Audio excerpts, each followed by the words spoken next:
Assalamualaikum warahmatullahi wabarakatuh. Perkenalkan, saya Syafi'i, mahasiswa Prodi Sosiologi angkatan 17. Ya, pada kesempatan kali ini saya akan mencoba memberikan materi atau memberikan presentasi mengenai perbedaan filsafat ilmu dan filsafat sosial.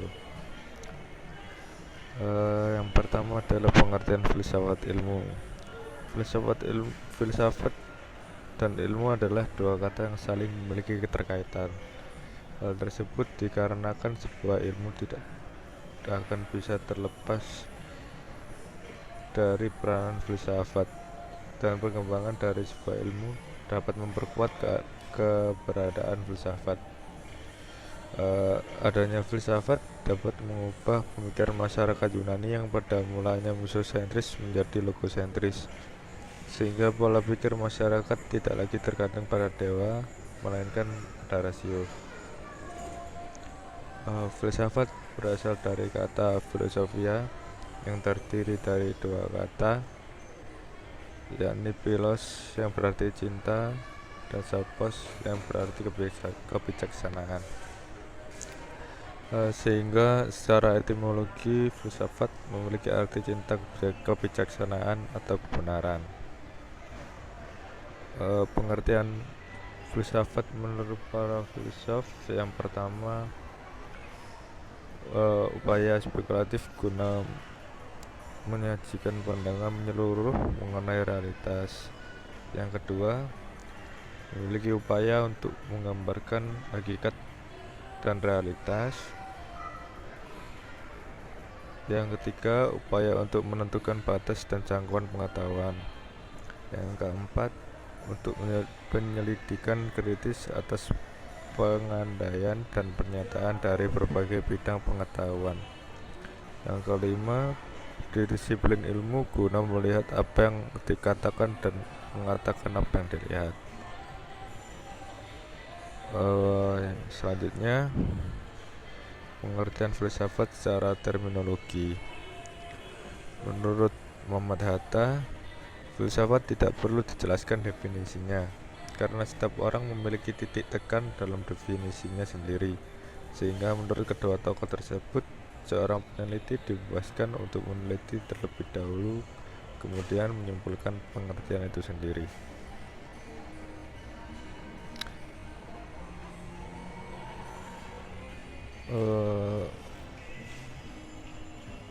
Sedangkan menurut Immanuel Kant, filsafat adalah ilmu dasar segala pengetahuan yang mencakup 4 persoalan, yaitu yang pertama, apakah yang dapat diketahui, yang kedua, apakah yang boleh dikerjakan, yang ketiga, sebagaimana pengharapan kita, yang keempat, apakah yang dinamakan manusia.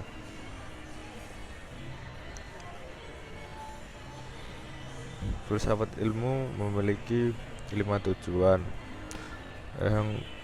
Tujuan yang pertama adalah mendalami unsur-unsur pokok ilmu, sedangkan yang kedua memahami secara pertumbuhan, perkembangan, dan kemajuan ilmu. Yang ketiga, menjadi pedoman bagi akademisi. Yang keempat, mendorong para ilmuwan untuk mendalami serta mengembangkan ilmu.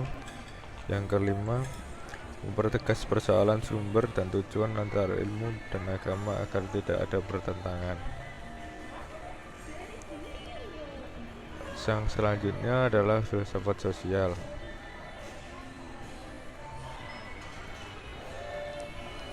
Filsafat sosial merupakan aspek filsafat yang memakai metode filosofis untuk membahas masalah-masalah kehidupan sosial dan secara sosial. Yang menjadi objek kajian filsafat sosial adalah kehidupan dan secara sosial. Secara umum, filsafat sosial merupakan filsafat tentang masyarakat. Di dalamnya termasuk filsafat ilmu sosial dan banyak komponennya, seperti ekonomi dan sejarah, filsafat politik, etika, dan filsafat hukum.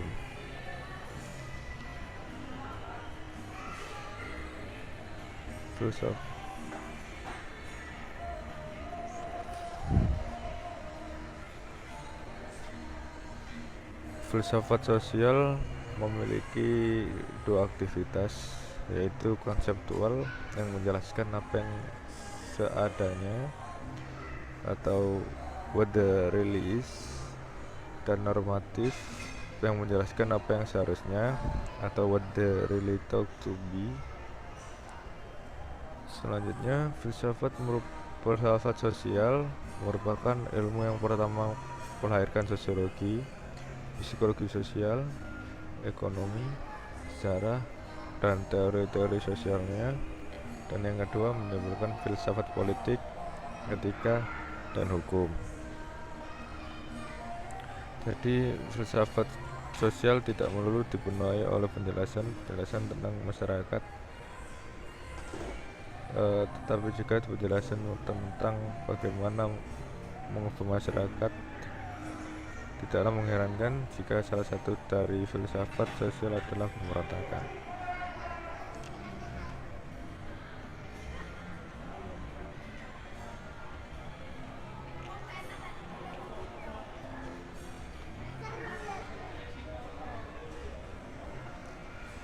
Filsafat sosial adalah kajian filosofis atas persoalan-persoalan tentang perilaku sosial.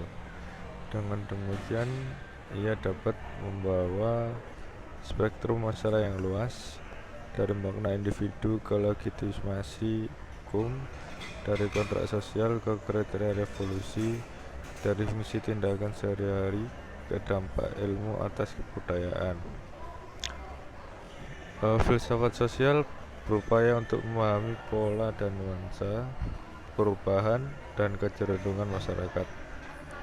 Filsafat sosial merupakan lapangan bahasan yang luas dengan banyak subdisiplin, upaya untuk memahami dan menguraikan kategori-kategori dasar yang dengannya bisa berpikir tentang aspek-aspek sosial dari kehidupan manusia.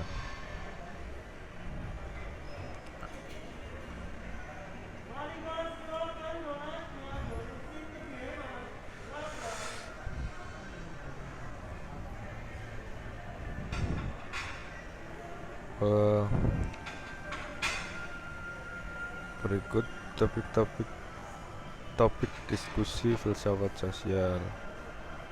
Beberapa topik diskusi filsafat sosial antara lain, yang pertama adalah anarkisme, yang kedua adalah otoritas, yang ketiga adalah kelas sosial, selanjutnya eksploitasi, holisme, individualisme, hukum, filsafat liberalisme, marxisme, kekuasaan sosial, kepemilikan, serta dan hak.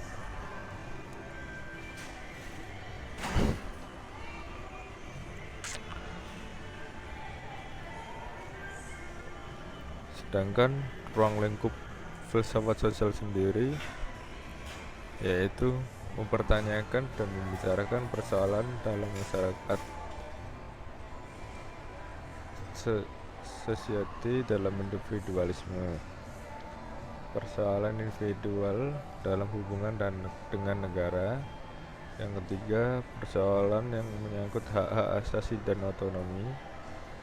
Yang keempat, persoalan keadilan sosial atau social justice dan kerjasama sosial atau social cooperation.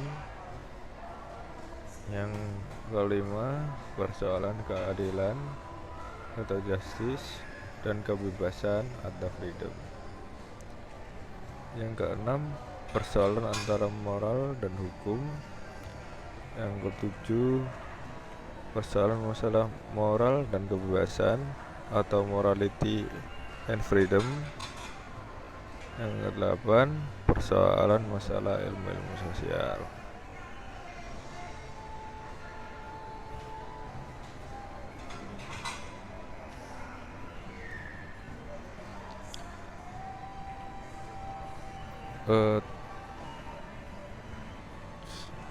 Itu tadi presentasi atau pemaparan materi dari saya. Apabila kurang mencerahkan atau atau ada salah kata, saya mohon maaf. Sekian dari saya. Assalamualaikum warahmatullahi wabarakatuh.